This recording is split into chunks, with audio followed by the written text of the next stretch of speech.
Hello, everybody, and welcome back to the channel. It is I, CR Daredevil, back with another episode in our WCW What If series in TEW 9.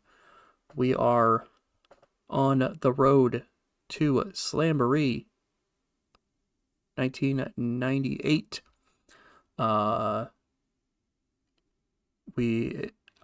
Nitro is on May 4th, 1998, and I believe that's 13 days out from the pay-per-view itself. So we will have to see what kind of build we get between now and then. We have one match announced for Nitro this week, and possibly a match or two announced for Thunder. We still, there was still some things that were potentially up in the air after last week. For Thunder tonight, for Nitro though, we do have the WCW World Tag Team titles on the line as Sting and Barry Windham defend the championships against Diamond Dallas Page and Bam Bam Bigelow. So we'll have to see how that ends up playing out. Let's dive into Nitro this week, though. In front of it, a sold-out 18,000 people at the pit. We have this episode of Nitro opening up with the World War III winner, Dustin Rhodes, in the ring. He talks about this unfair treatment happening here in WCW of having two men trying to work together to put him in the hospital. He feels like that is a, very kind of BS thing. He says he can cash in this world title contract at any time, and that Steve Austin is so scared of that he is trying to get a psychopath in Cactus Jack to stop it from happening.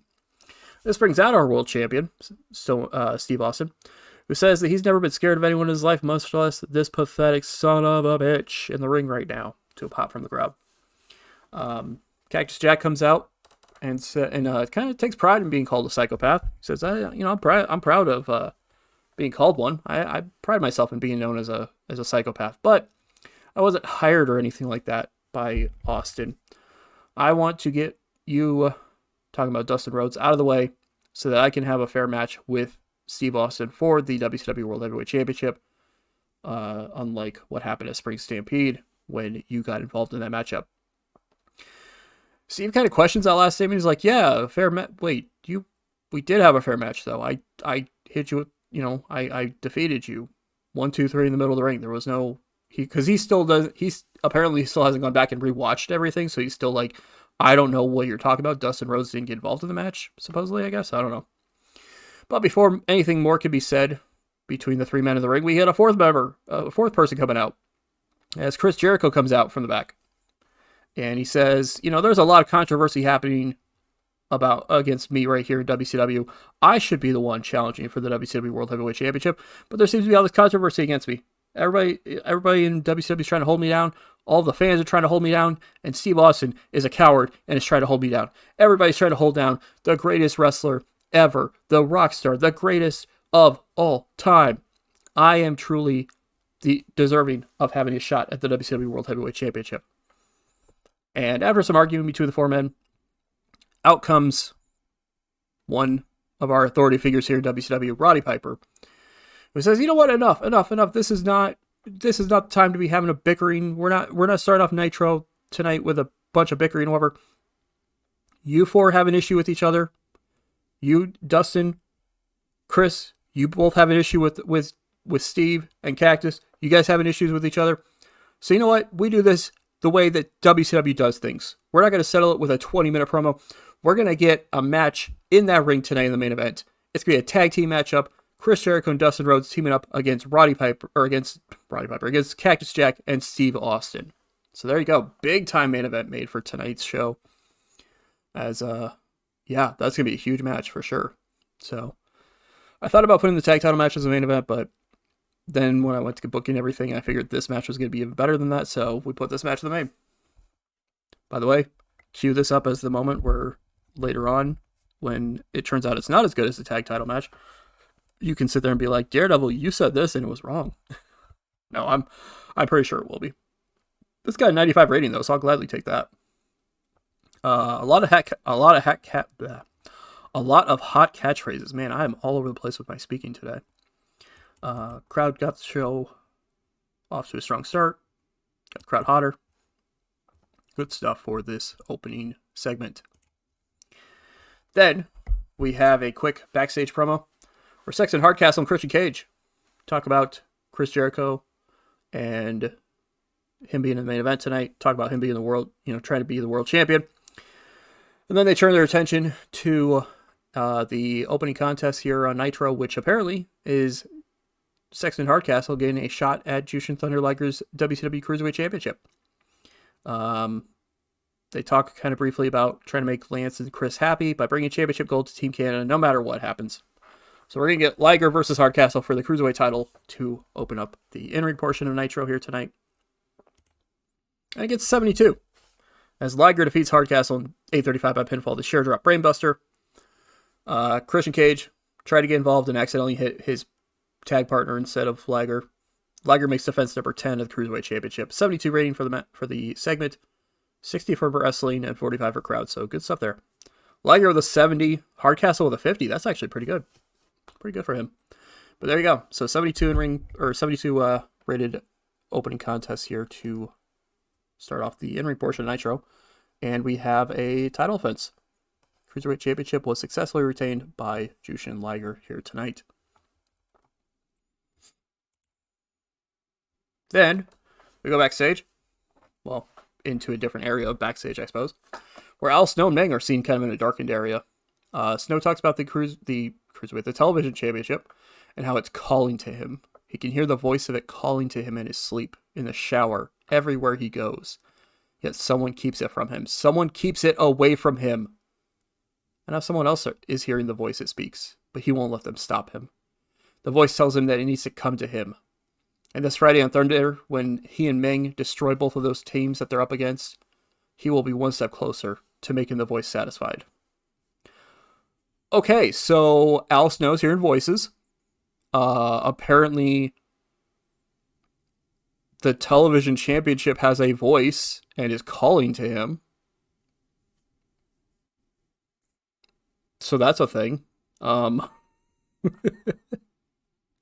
be fair, his character is that he's a psycho, so he apparently is hearing voices now. That's great to know. That's really great to see. But it does kind of get a little bit of hype to the triangle tag match happening on Thunder this week. Between the teams you see there, Al Snow and Meng, Kurt Hennig, Jeff Jarrett, and Rocky Maivia and Ron Simmons, based around the television championship. I did forget that at the start of this episode when I started recording this, I did forget that match was officially announced for Thunder. Well, last time I recorded, it wasn't officially announced, but we're saying that to have been officially announced. All we knew was that Rocky Maivia was going to go talk to whoever to try to get that match to happen, and apparently he talked to whoever it was, and they agreed with him, so that match is happening on Thunder this week. Then we get a 72 in-ring segment where Gene Okerlund is in the ring and brings out the WCW Women's World Champion Mayumi Osaki to a chorus of boos. She doesn't seem to care, though. She just laughs about it. She doesn't laugh about it. She just she kind of talks about this disrespectful crowd that is booing the greatest woman wrestler in the business today.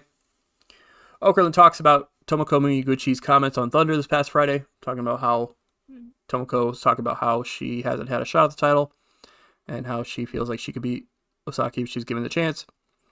Osaki then just laughs and kind of questions Okerlund's sanity for thinking that someone like that loser is anywhere on the level of Mayumi Osaki.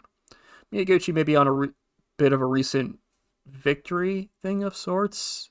She just kind of questions that, even though really all we've seen is just one victory from Miyaguchi recently. Because the other ones were on pre-shows. But she is nowhere near being on Osaki's level, and she never will be.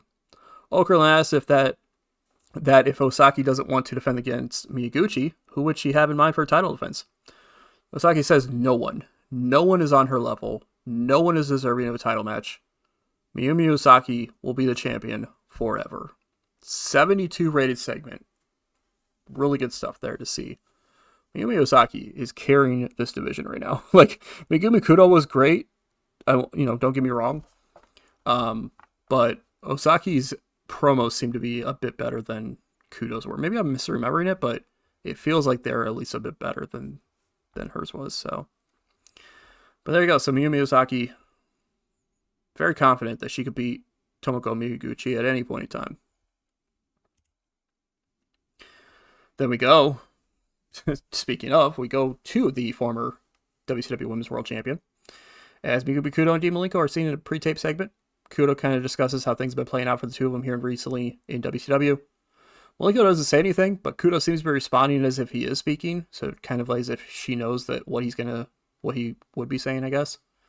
She kind of wonders what they need to do to turn things around and get back to championship gold here in WCW. Again, no response from Malenko. Kudo wonders if maybe Malenko's okay not having championship gold and is more okay with just hurting people.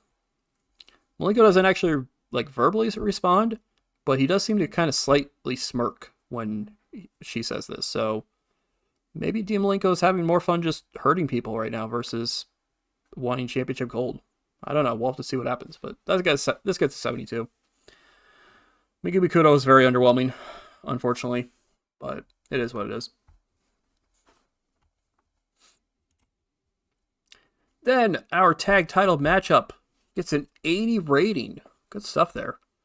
As at About That had great heat and good wrestling. I forgot that I set up the name for them beforehand, but there's that. Bam Bam Bigelow and Diamond Dallas Page defeat Sting and Barry Windham in 13:48 when Page pinned Barry Windham with a diamond cutter. It was not supposed to be after Kimberly Page interfered, but I guess sure. We'll say that Kimberly Page interfered. Actually, you know what? That kind of makes sense. Because during the matchup, we also saw Chris Kanyon run down and attack Sting. So Chris Kanyon pulled Sting off the apron and started fighting with him on the outside, which the referee is like, what the hell? But the referee, I guess, to be fair, the referee didn't see what was going on. Otherwise, he would have called for a DQ. But Sting was pulled off the apron, so Barry Windham couldn't try to tag out. And Kimberly Page interfered. We'll say what happened was Kimberly Page distracted the referee. Kanyon rained down and attacked Sting. Windham was trying to figure out what was going on, and he got low blowed by Page and then hit with the diamond cutter. Referee was no longer distracted. 1, 2, 3. We have new tag team champions. Bam Bam Bigelow and Diamond Dallas Page have won the WCW World Tag Team titles. 80 rating. As Bigelow and Page have stolen the championships, officially they had the titles in their possession, but now they've officially stolen them away from Sting and Barry Windham. 84 from Page, 73 from Bigelow, 69 from Windham, and 85 from Sting. Windham seemed off his game. That kind of sucks, but that's all right. An 80 rated match is really good stuff here for these two teams. So we have new tag team champions. Diamond Dallas Page and Bam Bam Bigelow have stolen the championships officially, I guess now. Now they officially are the champions.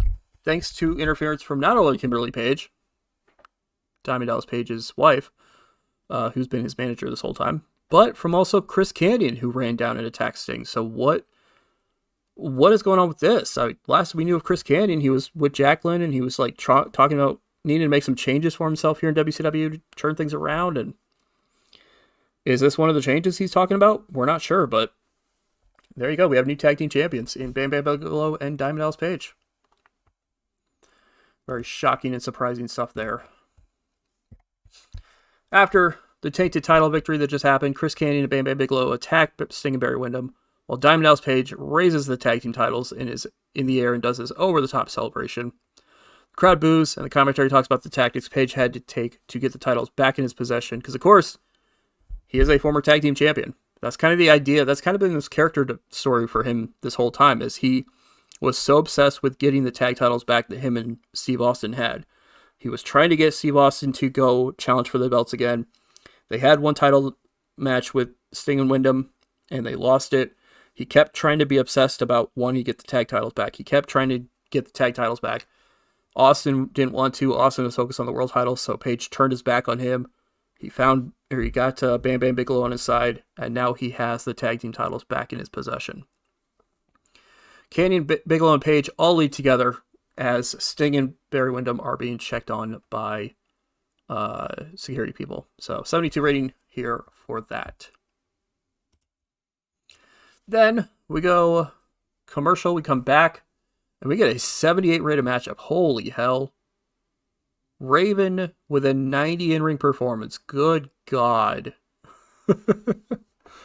Raven in a non-title matchup defeats Tracy Smothers in 629 by pinfall with an even flow DDT. Too Cold Scorpio joined the commentary table for this matchup and was talking about the issues that him and Raven have had recently and about wanting a shot at the United States Championship. 78 rating for this matchup here. Really good stuff there.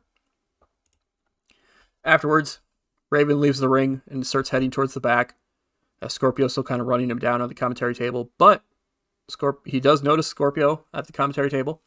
So he stops and he kind of smirks and poses with the championship as Scorpio kind of turns around to face him. Because the idea is that we still have the commentary table like up in that area where that WCW had it, where it was like just to the side of the stage or whatever. So Scorpio is standing there facing Raven, still with the headset on. And says the Raven may be the champion now, but we'll see what happens at Slamboree. So apparently, we're getting a title match at Slamboree between Too Cold Scorpio and Raven for the United States Championship. I know I just said that that we'll see when that match ends up happening, but it's going to be happening at Slamboree. So there you go. United States Championship on the line. Raven will have to defend against Too Cold Scorpio. We're not even sure if Raven knows about this title defense, but there you go. So 85 rating for this. Really good stuff there for that. Then we go backstage to Roddy Piper. And he says that although he knows he would have done the same thing back in his in-ring days, he says it can't be a fair authority figure here in WCW and be on one side versus the other. So he congratulates Diamond Dallas Page and Bam Bam Bigelow on their championship victory. He says the referee did count to 3. They did become the new tag team champions. But the Sting and Barry Windham are deserving of a rematch, especially now that they know they have to keep an eye out for Chris Kanyon, who Piper will figure out something for. So he makes the rematch for Slamboree. So we're getting a rematch at Slamboree with Bigelow and Page defending the WCW World Tag Team titles against Barry Windham and Sting. So we'll have to see how that ends up playing out. This gets an 89. So we're building up the card for Slamboree pretty quickly. Maybe it's because I thought that we had 3 weeks when I turned out that we only had 2. Like heading into this, I thought I had 3 weeks before the pay-per-view. And then it turned out I had 2. So I was like, oh shoot, I need to suddenly start building this card up really quickly. So that's kind of the idea why. It wasn't meant to be a bit of a rush like this, but and I didn't feel like changing the date of Slamboree just to fit with what I had. So it is what it is. Then we get a pre-tape promo from the Nature Boy, Ric Flair. We talked about what happened last week on Nitro. He says that he hoped Brian Pillman realizes what Flair is truly capable of. He hired the Giant to put Pillman on the shelf last week, and from what he's heard, he did the job. Pillman seems to be on the shelf, seems to be unable to compete after the brutal beatdown by the Giant and Ric Flair last week. Flair says he's tired of people disrespecting the legendary Nature Boy, and Pillman is at the top of the list of people doing so.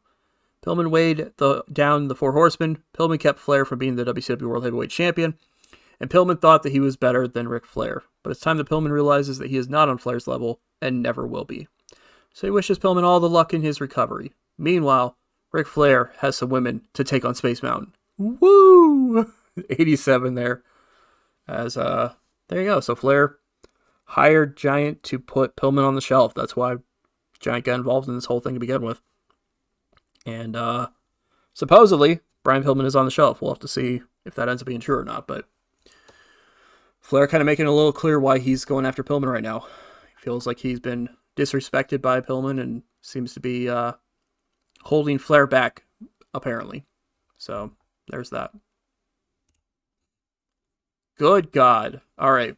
Remember what I said earlier about cue back to this moment if it ends up happening? Well, it didn't end up happening. Which, to be fair, I knew this match was going to do really great, honestly. But in a 95 rated matchup, in an exceptional match in 12:52, this goes to a double disqualification. The referee throws the match out because all 4 men are just brawling with each other all over the arena. Referee throws things out. 95 rating. Dustin Rhodes was the weakest in-ring performer of the 4, and he got an 88, so that's saying something. 97 from Cactus and 98 from Austin. Good God. 89 from Jericho, too, which is really good. But yeah, there you go. So this match goes to a double disqualification because they are brawling all over the place, unable to be contained inside the ring. Continue brawling with each other all over the arena. Security are trying to separate everyone, but it continues to fail to work. It's true chaos as the commentators talk about how out of hand all of this has become. And afterwards, The show goes to Roddy Piper backstage, who's frustrated by this chaos, by the chaos that these four men continue to have. He's getting frustrated about everything too. Like he's getting frustrated about the chaos from the tag title match and now this, and so he starts yelling at some more security officials to come try to separate everyone as well as some people, as well as some other people on the roster, kind of lower people on the roster, so to speak. He then notices the cameraman standing there and says he's tired of this controversy talk and out of this out of control nature surrounding the WCW World Heavyweight Championship. So he makes a match at Slamboree. He says the world title will not be on the line because he doesn't feel like Chris Jericho's earned it, and he doesn't want to give Dustin Rhodes a world title match without him cashing in his World War III briefcase. But it will be a four-way match with no disqualifications. And if Chris Jericho, Cactus Jack, or Dustin Rhodes wins that matchup, they get a shot at the WCW World Heavyweight Championship. Nitro fades off as Piper yells at some more people to try to stop the fighting happening. So, big time match for Slamboree. I don't know for sure it will be the main event. It probably will be, but I don't know for sure if it will be yet. But it's going to be a fatal four-way matchup. Well, not a fatal four-way. It's just going to be a four-way matchup. We don't know if it's going to be fatal or not. With no disqualifications for Slamboree, where it's going to be Steve Austin, our world champion, versus Cactus Jack, versus Chris Jericho, versus Dustin Rhodes. And if anybody who is not the world champion wins the matchup, it doesn't say they have to pin Austin. They just have to win the matchup. So if any of the other three who are not the world champion win the matchup, they get a shot at the WCW World Heavyweight Championship. So that should be very interesting to see how that plays out. 84 rating there. The show gets a 92. Let's go. I will gladly take that. It's a really good show this week, honestly. Like, even our weakest match was our Cruiserweight title matchup, and that still got a 72. So that's really good. I will gladly take that. We just continue to make a stupid amount of money from our shows in the series. Europe, we went up a point in a few regions, so that's good to see. Can't complain about that at all.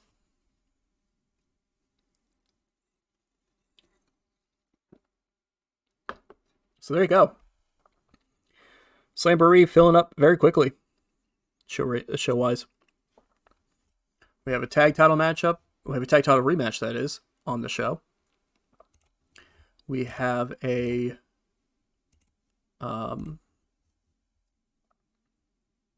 U.S. title matchup for that show now. We also have the four-way match for that show, the non-title four-way match with the world champion, where if the other three win the matchup, they get a shot at the world title.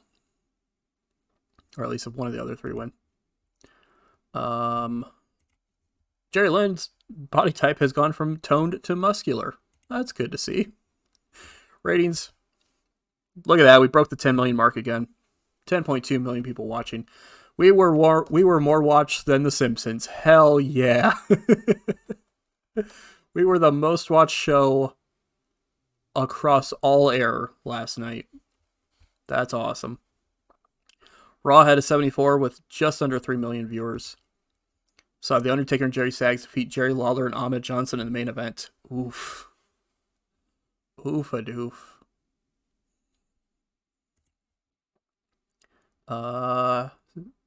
ECW had a 65. One Man Gang and Jim Duggan defeated the Gangstas in the main event. That's something. So there's that. There is that.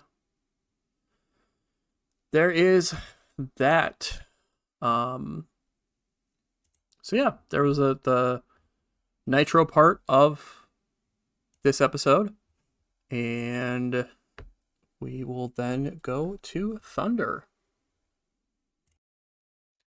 Alrighty, it is time for Thunder, happening in front of 15,005 people at the Tacoma Dome. We open up with Booker T in the ring. Open up Thunder. Talks about losing last week's tag match. Him and Alex Wright lost to Al Snow and Meng. You may say he's just as much at fault about the loss as Alex Wright is. They had a little bit of a disagreement after the match, but that happens with two people who are highly competitive, like the two of them are. So he asked Wright to come out so he can apologize. Instead, out comes Lance Storm. Storm laughs at Booker, wanting to apologize and the issues between the two of them, despite wanting to fight each other for a shot at the U.S. title. He mocks the budding friendship and says he's going to beat both of them get one step closer to becoming the new United States champion. This brings out Alex Wright, who says Storm actually is right in this sense. I can't accept the apology from you, Booker, because all three of us are wanting to be the United States champion. And so, admittedly, there is going to be some disagreements between us. We're not going to be friends. We're not going to be buddies because we all want that United States championship. So while I respect you, Booker, I want to fight you as well. Storm is right about that. So we have a match next week on Thunder. But it's not a singles match. It's not a triple threat match.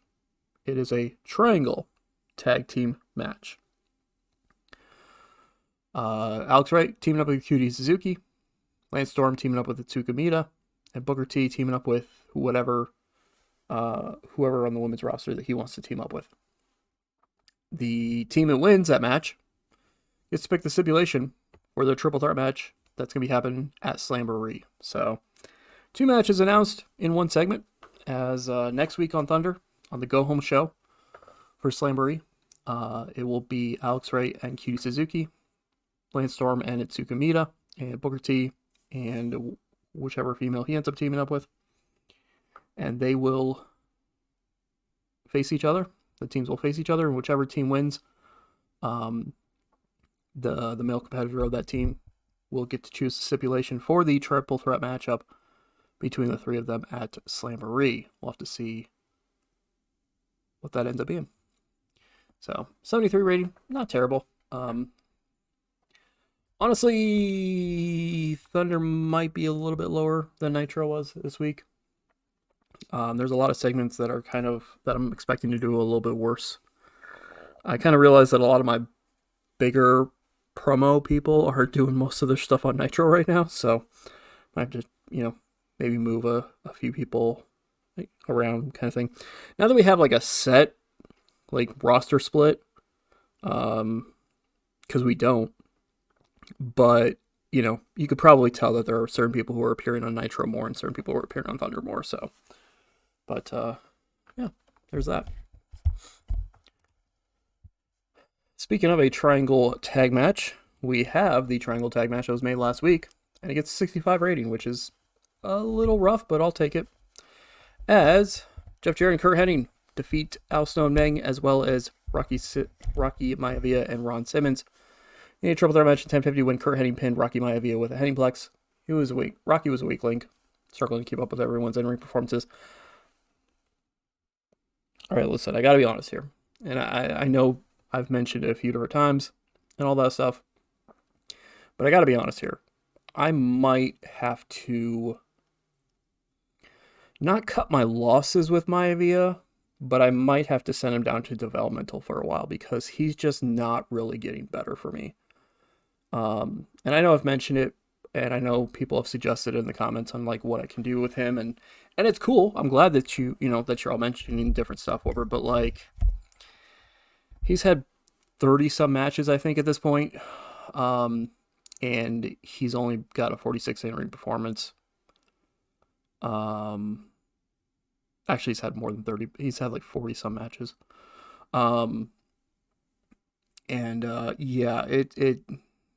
Yeah, I might just have to send him down there. Because he's just kind of struggling right now. And if I send him down in developmental, maybe I could pull somebody up who has been down there, because I haven't really got anything where it's you should call me up kind of thing yet from our developmental. But we have some people down there that could probably be doing a bit better on the roster, both promo and match-wise.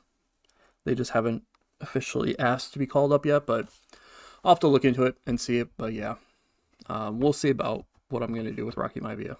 We'll see. Because he is not...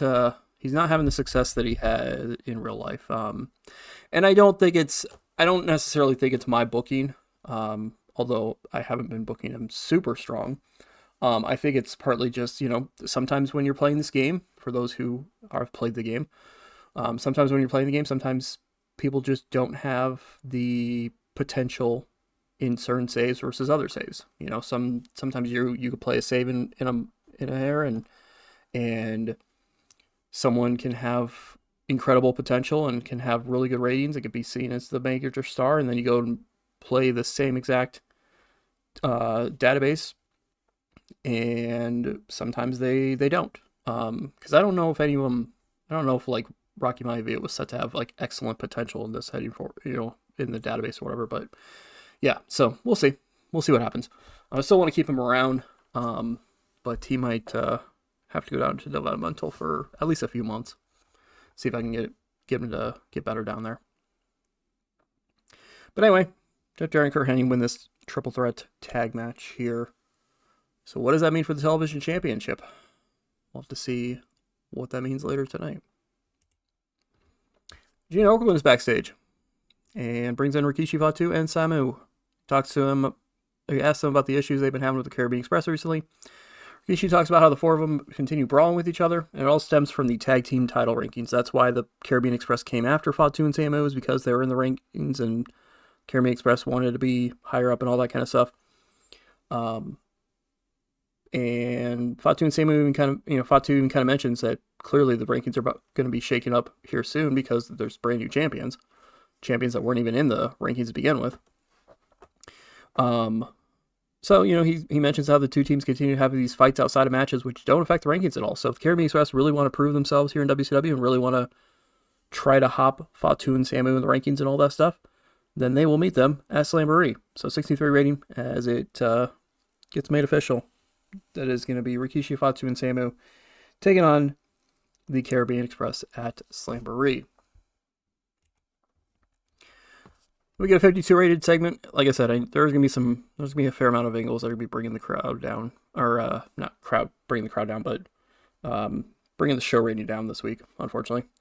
But we go backstage and we see Taz being down another member of the WCW roster, and this time it's RVD, Rob Van Dam. Van Dam is being choked out by Taz at this point. Dreamer, who was a victim of Taz recently on Thunder, runs in to try to stop Taz and gets a few kicks in on him, trying to stop him from choking out RVD. But all of a sudden, he gets blindsided by Perry Saturn. Saturn locks Dreamer in the rings of Saturn as officials and security guard try to break things up with what's going on. So, might be seeing some sort of pairing here with this. We'll have to see what that ends up being, but there's that 52 rating. Pretty decent stuff there. Then we get a tag team matchup that, okay, it went okay. As Mark Merrow and Marcus Bagwell defeat the Dudley Boys in 10:28 when Mark Merrow pinned Devon Dudley with the Shooting Star Press. Honestly, I was kind of back and forth on who I wanted to win this matchup. But doing the storyline that I have in mind, I needed Bagwell and Merrow to win this matchup. So, of course, this is stemming from it's either last week or the week before. I think it was last week when Merrow approached Bagwell backstage and said, hey, both of us are struggling recently. Why don't we try to form some sort of partnership kind of thing? So they tested it out this week, and they picked up the victory. 55 rated matchup. Not too hot, but it is what it is. It starts the storyline. We kind of go from there. Gets the Dudley Boys a chance to be featured on TV. They have been losing a lot of matches, but they're getting better. I mean, as you can see, Devon with 53, Bubba with 58. So, I mean, they're getting to the point where it could really start kind of building some momentum behind them and trying to get them a bit better here in WCW, standing-wise. Eric Bischoff's backstage in his office. Gets 57. And he congratulates Bam Bam Bigelow and Diamond Dallas Page on their victory on Nitro. However, he has an issue regarding those titles. Not because of the new champions. He's like he said, he congratulates Bigelow and Page on winning the titles. But because of the rematch booked by Roddy Piper. He doesn't like the fact that there's going to be a rematch happening at Slamboree with Sting and Barry Windham getting their rematch against Page and Bigelow. Because he says that the New World Order should have been given a rematch first after what happened at Spring Stampede when Bigelow and Page cost Lynn and Waltman their shot at the tag titles. So he's amending the tag title match at Slamboree. Something that he had a talk with the board of directors, and the board of directors are allowing him to make this change, even though they had that ruling earlier in the year where Bischoff was not allowed to make NWO title matches, because technically in this case he's not really he's not just adding the NWO to he's not just giving the NWO a title match, he's allowing them to have a rematch that the board of directors ended up agreeing that they should have had. So now it will not be a 2-on-2 match at Slamboree. It will be a 2-on-2-on-2 match. I seem to be doing a lot of triangle tag matches recently for some reason. So the New World Order will be in that matchup as well. However, it won't be Jerry Lynn teaming up with Sean Waltman in that matchup. He has a different match. What that match is, we're not going to reveal it yet. But it's going to be Sean Waltman teaming up with the former WCW United States Champion himself, Paul Levesque. So Paul Levesque and Sean Waltman are going to be teaming up and taking on, or they're going to be added to that match. So triangle tag team matchup for the tag team titles at Slamboree. Bam Bam Bigelow and Diamond Dallas Page make their first defense of the titles against the former champions, Sting and Barry Windham, and the NWO's Sean Waltman and Paul Levesque. Why the change? I'll explain later. But there you go. Then after that, Gene Okerlund is standing by backstage with Curt Hennig and Jeff Jarrett.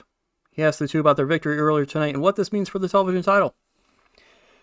Jarrett says that of course the two of them won. Why the hell wouldn't they win? Kind of just about ready to call him a dumbass, but stops himself from saying so. As for what it means for the title, it means that the title belongs to Jeff Jarrett. It's as simple as that. So as the person ranked number 1 in the rankings, he's issuing the challenge for next week on Thunder. Jeff Jarrett versus Ron Simmons for the WCW Television Championship. Okerlund asks about Meng and Al Snow, and he says that he'll make sure that those two don't keep Jarrett from winning the title. No worries on that one. Okerlund kind of questions what that means, but the two walk off before he can answer. So, we now have 2 matches made for Thunder next week. We have that triangle tag match that was made earlier with Alex Ray and Booker T and Lance Storm. And now we have the WCW Television Championship on the line, as it will be Jeff Jarrett challenging Ron Simmons for the title. Can Ron Simmons survive that? And what is the plan that Curt Hennig's going to have to make sure that the flock don't get involved in that matchup? We'll have to see. We go back to the ring and get a 61 rating as Mary Apache, Miss Janeth, and Tomoko Miyaguchi defeat Mayumi Osaki, the Women's World Champion, and Bull Nakano and Dynamite Kansai of the New World Order in 9:14 when Bull Nakano got disqualified after going into a rage and refusing to stop assaulting Tomoko Miyaguchi. So the idea was that Mayumi Osaki convinced Bull Nakano to just continue beating the hell out of Miyaguchi, ignoring the referee, and causing a disqualification, essentially, is what happened here. 61 rating, not too bad, honestly. Especially with a couple of the women that are involved in this matchup. Osaki, obviously, carrying the matchup. Kansai was only 1 point behind her in ring performance-wise, so that's pretty cool. Bull Nakano and Ted DiBiase are a good pairing. Well, that's good to know. I wasn't sure what the chemistry was going to be, because this was the first match that Nakano's had where she was officially part of the New World Order and officially having Ted DiBiase as her manager, and apparently it worked out well for him, so there's that. But 61 rating here for this, as we had this trios women's matchup that worked out well for, well, in the record books, it worked out well for Apache, Janeth, and Miyaguchi, but Miyaguchi's down on the canvas in pain at this point. She slowly tries to get to her feet after the match as Mayumi Osaki grabs a microphone. She talks about Miyaguchi being so far beneath her that the referee awarding this match to her team is the only way that she'll ever be. But before she can finish her sentence, Miyaguchi hits Osaki with her running elbow smash, which is her finisher. Doesn't have a name for it, at least in WCW, doesn't have a name for it. But she ends up hitting her with the elbow smash from behind. So Osaki's kind of laid out on the canvas, selling the fact that she just got hit in the back of the head with an elbow strike. Miyaguchi grabs the WCW Women's World Championship and raises it up as the crowd cheers before laying the title on Osaki and leaving the ring as the commentators talk about what this means for the title picture. So, does this mean that we're going to see a title match between these two in the future? Slight spoiler, yes. When it's going to happen, you'll have to wait and see. but there you go. So Miyaguchi trying to get herself a shot at the women's world title, laying out the champion, and getting a nice little reaction from the crowd, as she could potentially be the new WCW Women's World Champion whenever the match ends up being made. 62 rating, not too bad there. Gained heat for the storyline too, the women's division storyline, which is a good thing. Then we go backstage, and this cooled the crowd down a little. Man, I'm just having the crowd go back and go up and down when it comes to heat at this point. Gene Okerlund is standing by backstage with Miss Alexandria York and Shane Helms. Okerlund asks about what's next for them, and York says that it's all about getting to that Cruiserweight Championship. She was disappointed to hear that Liger had a title defense on Nitro, and it didn't feature her client Shane Helms in it. She's not sure what he needs to do to get a title shot, but it looks like he can't wait around for one to be given to him like he deserves. So the two of them may have to take a different approach to getting a shot at the title. So, yeah, essentially kind of what, just kind of a bit of a character development for Shane Helms here as he continues to try to get a shot at the Cruiserweight Championship. That's around the waist of Juicer and Liger, and we'll have to see what ends up happening with that. Bringing the crowd, well, I guess they're still simmering at this point, but a pretty good matchup here. Not great, honestly. I don't know, maybe because it was brought down because of the ending of it, or I don't know. Whatever. Nevertheless, good wrestling, decent reaction from the crowd. Eddie Guerrero defeats Silver King in 802 when Silver King was disqualified after Jerry Lynn ran in and attacked Eddie Guerrero. I guess maybe if the match had been a little bit longer, it probably had a better rating. But nevertheless, got a 78 still. The match went 8 minutes. The idea wasn't that it was one of those things where it was like ramping up towards the end. The match could have gone for another few minutes, but Jerry Lynn came in and attacked Eddie Guerrero, which caused a disqualification, so it kept it from continuing on past what it was. So yeah, 78 rating for the match. Not too bad there. Eddie Guerrero with a 95, Silver King with a 53. Could possibly run these two back again in the future, but there you go. Eddie Guerrero wins by disqualification thanks to Jerry Lynn running and attacking Eddie Guerrero. He continues to beat down on Eddie Guerrero as Eric Bischoff comes out from the back. Bischoff says that Guerrero will pay for what he did to Bischoff weeks ago. Because remember, Eddie Guerrero dropped Eric Bischoff with a brainbuster after refusing to join the New World Order. And so at Slamboree, it will be Jerry Lynn versus Eddie Guerrero one-on-one. This is the match that Jerry Lynn is in instead of the tag title matchup. Why did I make that change? Couple reasons. One, feel like at this point, especially in-ring wise, he doesn't quite have the promo skills for it, but in-ring wise, Jerry Lynn is clearly the number 2 guy in the NWO at this point. He's outperforming Paul Levesque in the ring at this point by miles, it seems like. And also I thought, Jerry Lynn and Eddie Guerrero would make for a hell of a matchup, honestly. Like, in this save, and honestly, in real life, it would have been an amazing match. But in this save, it's Eddie Guerrero, who's right there, main event level kind of talent, and Jerry Lynn, who's been built up from nothing to kind of be one of the bigger, one of the better in-ring heels in the company at this point. So it'll be a hell of a matchup that those two will have at Slamboree, and it will be Jerry Lynn trying to get some revenge for what Eddie Guerrero did to Eric Bischoff all those weeks ago.